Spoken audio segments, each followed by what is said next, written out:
નમસ્કાર વિદ્યાર્થી મિત્રો, લેક્ચર નંબર 22 યુનિટ 3 આપણે ક્વોન્ટમ મિકેનિક્સ વિશે ચર્ચા કરતા હતા. હવે આગળના લેક્ચરમાં આપણે Schrodinger equation for n particles ભણ્યા. એના પછી ત્રિપરિમાણમાં મુક્ત કણ માટે આપણે હેમિલ્ટોનિયનનું સ્વરૂપ અને તેને ગોલીય યામમાં લખ્યું.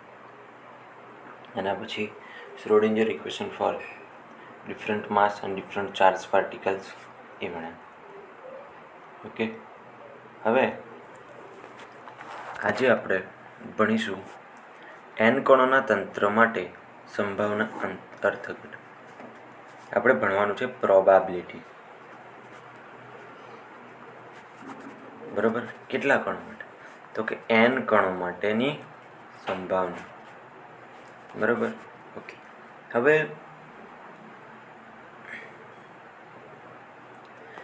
એક કણ માટે આપણે પ્રોબેબિલિટી કરવી હોય તો કે સાઈ RT સ્ક્વેર. આપણે આવું ભણી ગયા નીચેના સ્તરમાં જ્યારે એક કણની વાત કરતા હતા. સાઈ RT સ્ક્વેર બરાબર 1. ઓકે, તો આજે છે એ આપણે સેમેસ્ટર 4માં ભણ્યા કે આ શું દર્શાવે છે? તો કે સંભાવના દર્શાવે છે, n કણોની સંભાવના. હવે એક કણના કિસ્સામાં આપણે જે રીતે વિચારીએ સંભાવના અર્થઘટન, તે જ રીતે બહુકણ તંત્ર માટે પણ સંભાવના અર્થઘટન કરવામાં આવે છે. એનું સૂત્ર જે છે એ છે સાઈ R1 કૌંસમાં R1 R2 up to Rn t mod square d cube R1 d cube R2 up to d cube Rn, જેને આપણે ઇક્વેશન 1 કહીશું, જે અહીંયા દર્શાવેલ છે.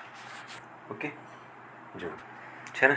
ઓકે, તો અહીંયા જે R1 R2 એ Rn એ કોઈ પાર્ટિકલ્સ n છે, એમાં n1 પાર્ટિકલ્સનો સ્થાન સદિશ R1, n2નો R2, એ રીતે અલગ અલગ પોતપોતાના સ્થાન સદિશો દર્શાવે છે.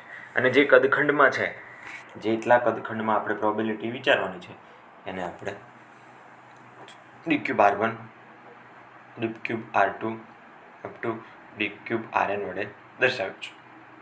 ઓકે, હવે સમીકરણ 1 દર્શાવે છે કે બિંદુ R1ની આસપાસ d ક્યુબ R1 કદખંડમાં કણ 1 હોવાની સંભાવના જે જૂથ સંભાવના છે, આ જ રીતે બિંદુ R2ની આસપાસ d ક્યુબ R2 કદખંડમાં કણ 2 હોવાની જૂથ સંભાવના. આમ તંત્રના n કણોની t સમયે હાજર હોવાની જૂથ સંભાવના બિંદુ Rnની આસપાસ d ક્યુબ Rn કદખંડ હોય છે. ઓકે, જો સમીકરણ 1 કે અમુક જ કણોના યામો પર સંકલન કરવામાં આવે તો મળતું પરિણામ બાકી બચેલા કણો પોતપોતાના નિર્ધારિત કદખંડોમાં હાજર હશે તેવી જૂથ સંભાવના દર્શાવે છે. ઓકે, આ માટે બાકી બચેલા કણોના સ્થાન સદિશો કોઈ પણ લેવામાં આવે તો પણ ચાલે. ઓકે, જુઓ હવે અહીંયા કદ સંકલન લીધું છે d cube R2 up to d cube Rn mod psi R1 psi R2 psi Rn up to n સુધી. અહીંયા તો t mod square d cube R1.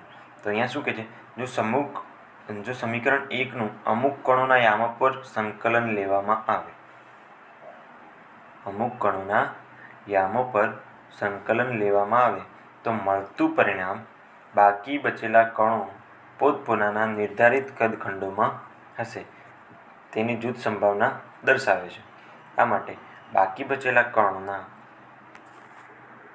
સ્થાન કોઈ પણ લેવામાં આવે તો પણ ચાલશે. ઓકે, ચલો, જે આપણે જોયું કે કોઈ એક n કદખંડો છે, એમાંથી કોઈ એક બેનું કદ સંકલન લઈ લો અને બાકીના બીજા બધા એ રહ્યા એ પોતપોતાના સ્થાને જ હશે, એટલે કે એમના માટે આપણે કોઈ પણ સ્થાન લઈ શકીએ. ઓકે, ચાલો હવે સમીકરણ 2. આ જે સમીકરણ 2 છે એમાં માત્ર કણ 1ની બિંદુ R1ની આસપાસ d³ R1 કદખંડ હોવાની સંભાવના દર્શાવે છે. તો બાકીના સ્થાન અંગે કોઈ માહિતી આપવામાં આવતી નથી. ઓકે, તો જુઓ અહીંયા જે ઇક્વેશન છે એમાં આપણે d³ R1 જોયું અહીંયા કે d³ R1 માટે જ આપણે સંભાવના અર્થઘટન કર્યું છે. બીજા બાકીના d³ R2 up to d³ Rn એ એમનું આપણી જોડે કોઈ સ્થાન આપેલું, કોઈ માહિતી નથી. તો એમના કદખંડો જે તે હશે એમાં જે હશે, બરાબર, અને એના માટે આપણે કોઈ પણ સ્થાન લઈએ તો પણ ચાલશે. ઓકે, ચલો સમીકરણ 1ને બધા જ કણોના યામ પર સંકલન કરવામાં આવે. સમીકરણ 1ના બધા જ યામો પર સંકલન કરવામાં આવે તો એના બરાબર શું આવશે? 1. સમીકરણ 1 એટલે કે આ જે સમીકરણ છે, આ સમીકરણ એના બધા જ યામો પર આપણે સંકલન કરી લઈશું તો આપણને જવાબ શું મળશે? બરાબર 1 મળશે. ઓકે, સમીકરણ 3 દર્શાવે છે કે અવકાશમાં બધા જ કણો ગમે ત્યાં હોઈ શકે તેની સંભાવના 1 છે. કોઈ બીજી વસ્તુ અવકાશમાં એક જ જે n1 કણ છે, એક કણ એ કોઈ એક જ સ્થાન ઉપર હશે, બરાબર. અવકાશમાં એક સાથે કોઈ બે સ્થાને તો હશે નહીં, એટલે બધા જ કણો ગમે ત્યાં હોઈ શકે તેની સંભાવના કેટલી હશે? 1 હશે. ઉપર મુજબ વિધાન તરંગ વિધેય સાયના અર્થઘટન મુજબ તરંગ સાયના પ્રસામાન્યીકરણ દર્શાવે છે. આ જે ઇક્વેશન છે એને નોર્મલાઇઝેશન કર્યું કહેવાય. શું કર્યું કહેવાય? નોર્મલાઇઝેશન.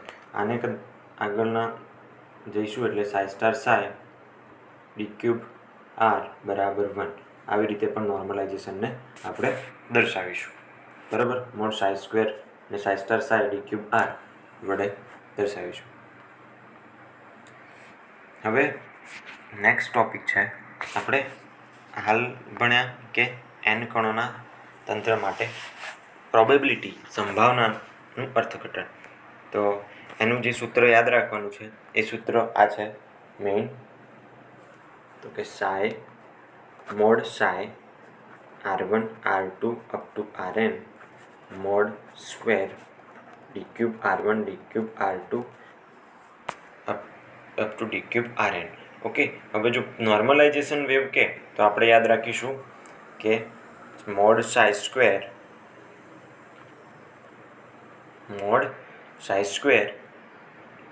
એટલે કે mod psi R1 R2 up to Rn t નો square integration d³ R1 d³ R2 d³ Rn બરાબર શું થશે? 1. ઓકે, આ બે સૂત્ર આપણે યાદ રાખવાનું છે. હવે નેક્સ્ટ ટોપિક છે ગતિકીય ચલ માટે અપેક્ષિત કિંમતના સ્વરૂપમાં લખો. કોઈ ડાયનેમિક વેરિયેબલ છે, એટલે કે ગતિ કરતો કોઈ ચલ છે, કોઈ ગતિ કરતો કણ છે, એનું ઇક્વેશન આપેલું છે, બરાબર છે. એના માટે આપણે શું લખવું છે કે એની એક્સપેક્ટેશન વેલ્યુ એ ક્યાં હોઈ શકે, અપેક્ષિત કિંમતનું મૂલ્ય આપણે લખવાનું છે. ઓકે, તો આપણી જોડે કોઈ કણ છે, એના ગતિકીય ચલ છે. ધારો કે કોઈ તંત્રમાં ગતિકીય ચલ a બરાબર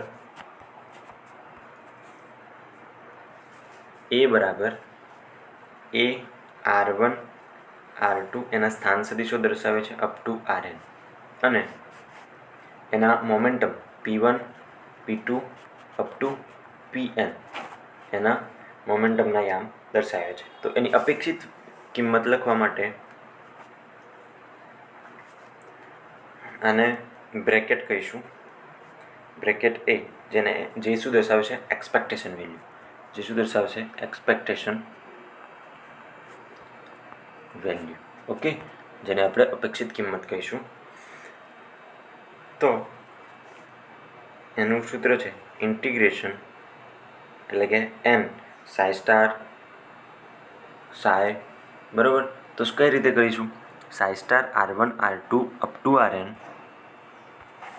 Sai star R1 R2 up to Rn એ operator psi r1 r2 rn into d cube r1 d cube r2 up to d cube rn. આ રીતે આપણે એની અપેક્ષિત વેલ્યુ લખી શકીએ. ઓકે,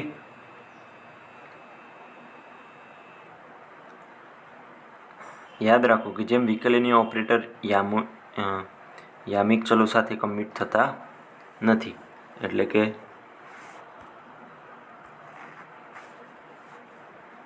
કમ્યુટ એટલે કે એ માઇનસ એક જ minute, AB minus BA does not is equal to BA minus AB. Okay, આનો મતલબ થાય કમ્યુટ. ઓકે, ચલો એના પછી આપણે સંકેત જોઈ લઈએ કે નોટેશન કઈ રીતે દર્શાવી શકાય. બરાબર, હવે દર વખતે R1 R2 સાય માટે કોઈ n કણો હોય તો એ કણો માટે R1 R2 up to Rn દર્શાવ્યું તો એ થોડું ઇક્વેશન આપણું લેન્ધી થઈ જાય. તો એના માટે આપણે શોર્ટ ફોર્મમાં એને કઈ રીતે દર્શાવીશું એ જોઈએ. તો n કણોના તંત્ર માટે તરંગ વિધેય સાય છે એના બરાબર R1 R2 up to Rn T ને આપણે શેના વડે દર્શાવીશું? સાય આર ટી. શેના વડે દર્શાવીશું? સાય આર ટી. માત્ર સાય આર ટી વડે આપણે એને દર્શાવીશું. ઓકે, એ જ રીતે જો વેગમાનના ચલો P1 P2 અને P1 હોય તો એને ટૂંકમાં આપણે વેક્ટર P વડે દર્શાવીશું. શેના વડે દર્શાવીશું? Vector P. અને જો કદખંડ d cube R1 d cube R2 d cube Rn ને d tau 1 d tau T2 up to d tau n વડે દર્શાવાય, જેને ટૂંકમાં આપણે ડી ટાઉ વડે દર્શાવીશું. શેના વડે દર્શાવીશું? ડી ટાઉ વડે. આમ નોર્મલાઇઝેશન વેવ આપણે આગળ જોઈ ગયા. નોર્મલાઇઝેશન વેવ તો સાય સ્ટાર આર સાય આર ડી ટાઉ બરાબર 1, આને આપણે નોર્મલાઇઝેશન વેવ તરીકે દર્શાવીશું. ઓકે, હવે અપેક્ષિત કિંમતો એટલે કે એક્સપેક્ટેશન વેલ્યુ એ એક્સપેક્ટેશન, તો એને આપણે દર્શાવીશું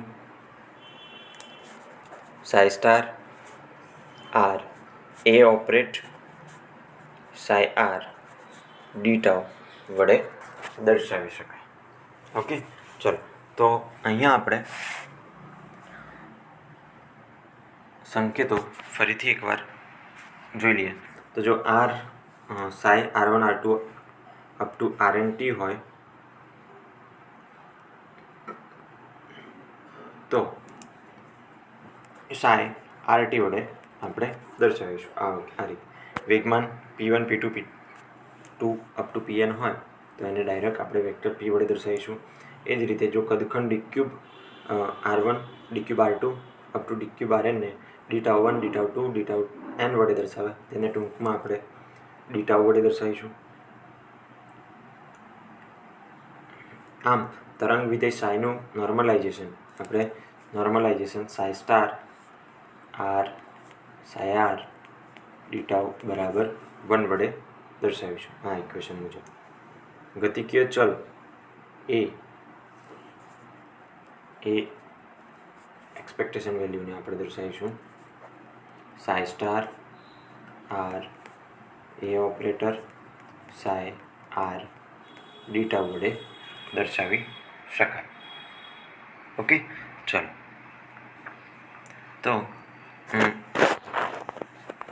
આજના લેક્ચરમાં આપણે n કણો માટે સંભાવના અર્થઘટનનું સૂત્ર તારવ્યું. એના પછી ગતિકીય ચલો માટે અપેક્ષિત કિંમતનું મૂલ્ય મેળવ્યું અને આજે બે વસ્તુ ભણ્યા છે એની શોર્ટ ફોર્મમાં કઈ રીતે લખાય, કારણ કે આ બધે જ n કણો માટે એક્સપેક્ટેશન વેલ્યુ અને n કણો માટે સંભાવના અર્થઘટન હતું. એને શોર્ટ ફોર્મમાં કઈ રીતે દર્શાવી શકાય એ જોયું.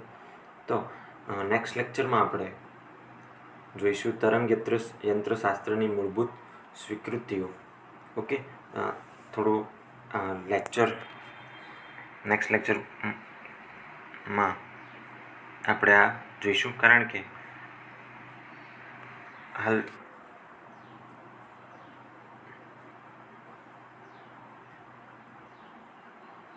સમય થોડો ઓછો છે. ઇટ મીન્સ કે એક સાથે પૂરો ટૉપિક પતે એટલા માટે આપણે નેક્સ્ટ લેક્ચરમાં જોઈશું. Thank you.